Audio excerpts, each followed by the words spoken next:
Terima kasih masih bersama kami. Pemirsa, kerabat dan keluarga almarhum Arya Daru Pangayunan hingga kini masih belum percaya penyebab kematian korban karena bunuh diri. Keluarga meminta polisi untuk tetap melanjutkan penyelidikan lebih dalam ke beberapa hal yang menjadi sorotan.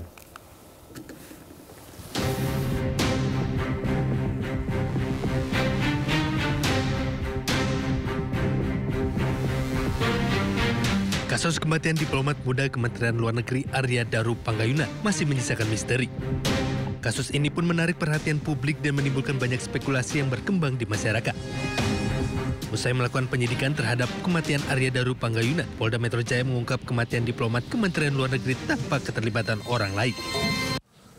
Indikator daripada kematian daripada ADP ini mengarah pada indikasi meninggal tanpa keterlibatan pihak lain. Pada pemeriksaan laboratorium toksikologi, tidak ditemukan zat yang menyebabkan gangguan pertukaran oksigen. Tidak ditemukan adanya penyakit atau zat yang dapat menyebabkan gangguan pertukaran oksigen pada organ ataupun jaringan pada korban. Maka sebab kematian korban adalah akibat gangguan pertukaran oksigen pada saluran pernapasan atas yang menyebabkan mati lemas. Sementara pihak keluarga Arya Daru Pangayunan, diplomat Kementerian Luar Negeri membantah bahwa korban meninggal karena mengakhiri hidupnya sendiri. Keluarga berharap polisi melanjutkan proses penyidikan dan penyelidikan kasus ini berarti ya. Oh iya betul, karena kan tadi dari di Reskrim juga sudah menyampaikan bahwa ini belum tuntas ya.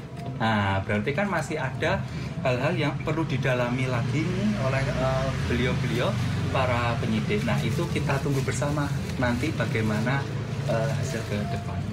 Ada sangkalan dari keluarga apabila pas Daru nih meninggal karena bunuh diri, Mas? Ada sangkalan nggak, Mas? Kami meyakini bahwa almarhum tidak seperti itu, Mas. Nggak tahu, Mas. Gitu. Yang lain? Selain itu, keluarga juga berharap penyelidikan terhadap kematian Arya Daru Pangayunan terus berlanjut. Tim Liputan iNews melaporkan.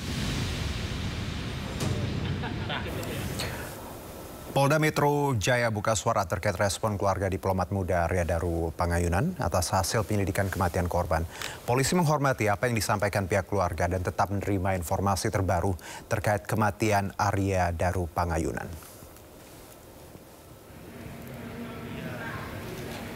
Ya, sebelumnya keluarga meyakini kematian Arya bukan disebabkan mengakhiri hidup. Sementara itu, menurut Humas Polda Metro Jaya AKBP Reolan Simajuntak, begini ya, hasil penyelidikan menyebutkan tidak ada unsur pidana dan keterlibatan pihak lain di balik kematian Arya. Polda Metro Jaya mengatakan tetap akan membuka pintu bila ada temuan dan informasi baru terkait kasus Arya.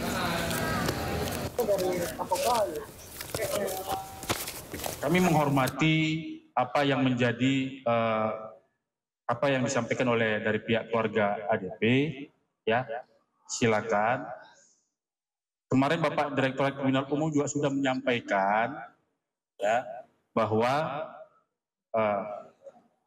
hingga pada saat kemarin, ya sudah disimpulkan bahwa bukan merupakan suatu tindak pidana, belum menemukan unsur tindak pidana, ya dan tidak ada keterlibatan orang lain dalam kejadian tersebut, ya. Tidak menutup beliau juga menyampaikan apabila akan ada, misalnya beliau tidak menutup kesempatan bagi misalnya ada informasi atau apapun yang masukan diberikan kepada pihak penyelidik, yaitu Direktorat Kriminal Umum, ya silakan. Dokter forensik Karasia mengungkap ada sejumlah luka di tubuh diplomat muda yang ditemukan tewas di kamar kos di kawasan Menteng, Jakarta. Terkait hal tersebut, keluarga tidak percaya jika diplomat muda Arya Daru Pangayunan tewas dengan cara mengakhiri hidup. Indikasi meninggal tanpa keterlibatan pihak lain.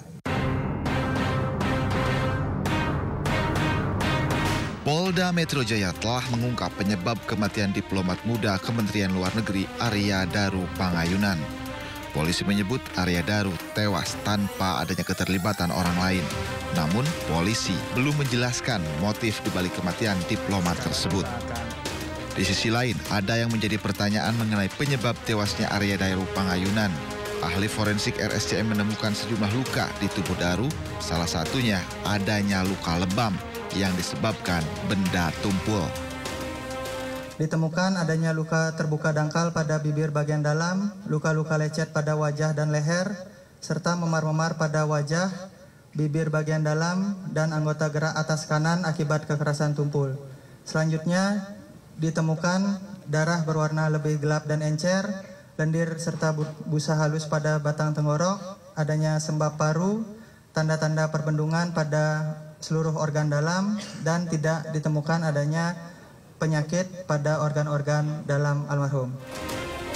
Terkait penyebab kematian Arya Daru ini, keluarga meminta polisi melakukan penyelidikan ulang sebab keluarga tak percaya jika Arya Daru tewas karena mengakhiri hidup sendiri. Ini kan masih penyelidikan masih berlangsung, dan ini kan kesimpulan yang disampaikan itu juga masih dalam proses pendalaman juga oleh beliau-beliau dari kepolisian. Kami percaya bahwa kita semua bagian dari masyarakat ini percaya bahwa keadilan adalah milik bersama, ya. Jadi pada waktunya nanti kami juga percaya kebenaran akan terungkap dengan terang. Arya Daru ditemukan tewas di kamar kosnya di kawasan Menteng, Jakarta pada 8 Juli lalu. Diplomat muda Kemlu ini tewas dengan wajah terlilit rakban dengan rapi. Tim Liputan iNews melaporkan. Keberadaan ponsel Arya Daru hingga saat ini masih menjadi pertanyaan publik. Ponsel tersebut diduga dapat membuka tabir misteri kematian diplomat muda Arya Daru. Dan berikut cuplikan wawancara mantan Dirjen Instrumen dan Penguatan HAM dan praktisi hukum Nikolai Aprilindo bersama jurnalis senior Lukman Hanafi.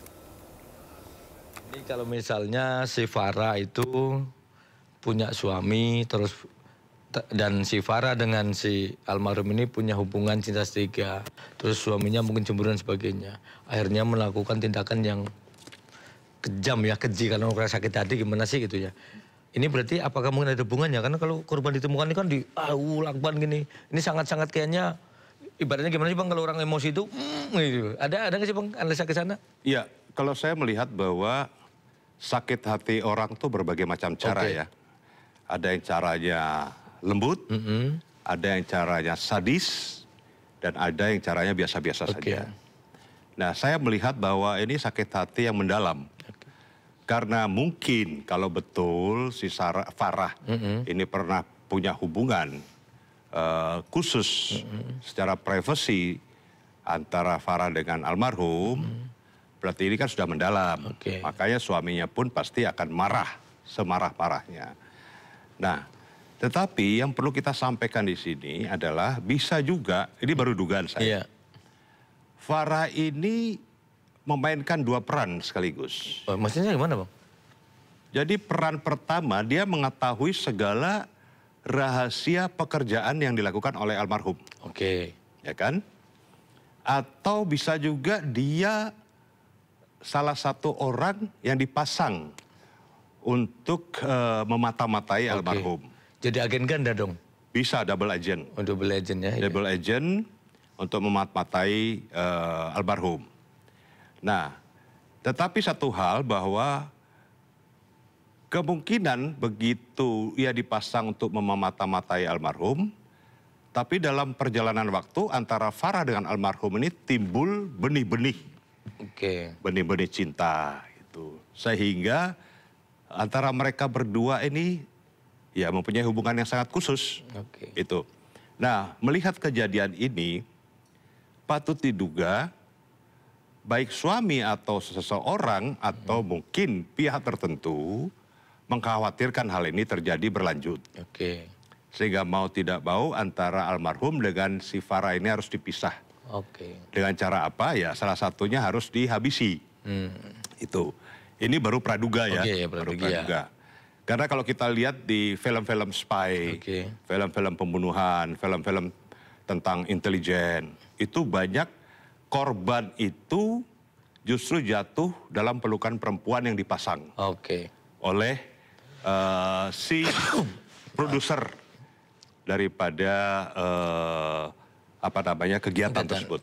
Abang menilai keputusan polisi kita, Polda Metro Jaya, yang sudah buru-buru mengumumkan bahwa ini penyebabnya adalah bahasa entengnya kita nyebut bunuh diri lah ya, bahasa polisi kemarin sih, apa itu tidak melibatkan orang untuk apa. Artinya berarti itu terlalu prematur atau terlalu buru-buru begitu? Ya, terlalu prematur dan agak gegabah. Kalau saya sampaikan begitu, karena begini ya, masih banyak kejanggalan-kejanggalan yang harus diteliti, diperdalam. Pertama tadi hubungan antara almarhum dengan Farah, ya kan? Yang kedua, keberadaan almarhum di GI, kemudian handphonenya hilang. Nah, saya tidak yakin bahwa handphone itu hilang.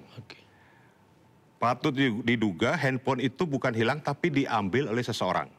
Apakah itu orang yang berada bersama almarhum pada saat itu atau dititipkan oleh almarhum, itu kurang tahu kami. Tapi saya menduga bahwa itu tidak hilang. Itu pertama. Yang kedua, ketika almarhum di rooftop itu, almarhum berusaha untuk menyelamatkan diri dari kejaran seseorang atau sekelompok orang. Almarhum membawa tas ransel dan tas belanjaan. Nah, kalau polisi mau jujur mengungkap, saya mendapat informasi bahwa di dalam tas belanja kertas itu, selain pakaian dan pakaian dalam dari almarhum, itu pertanyaannya pakaian dalam siapa yang dibeli oleh almarhum? Itu pertama. Yang kedua, ada handphone sekali pakai. Dan ada GPS. Nah, untuk apa almarhum membeli atau membawa itu, taruh di kertas-kertas itu. Kemudian saya juga mendapat informasi bahwa di dalam laptop almarhum itu ada data-data masalah TPPO. Adu mulut mewarnai pengangkutan paksa sumbangan dan donasi aksi demo penolakan kenaikan pajak bumi dan bangunan, perkotaan dan pedesaan atau PBBP 2 di depan kantor Bupati Pati, Jawa Tengah. Keributan melibatkan PLT Sekda Pati Rioso. Kami justru mau menolak aspirasi ya. Jangan semena-mena. Aksi adu mulut terjadi antara PLT Sekretaris Daerah Kabupaten Pati Rioso dan salah satu peserta aksi yang menolak kenaikan pajak bumi dan bangunan perkotaan dan pedesaan di Pati, Jawa Tengah. Keributan dipicu pengambilan paksa sumbangan donasi aksi oleh petugas Satpol PP. Petugas Satpol PP beralasan penggalangan donasi massa dipindah karena lokasi merupakan rute acara peringatan Hari Jadi Pati ke-702. Massa pun mengepung kantor Satpol PP Pati dan meminta donasi yang diangkut paksa untuk dikembalikan. Massa menilai aksi Satpol PP arogan.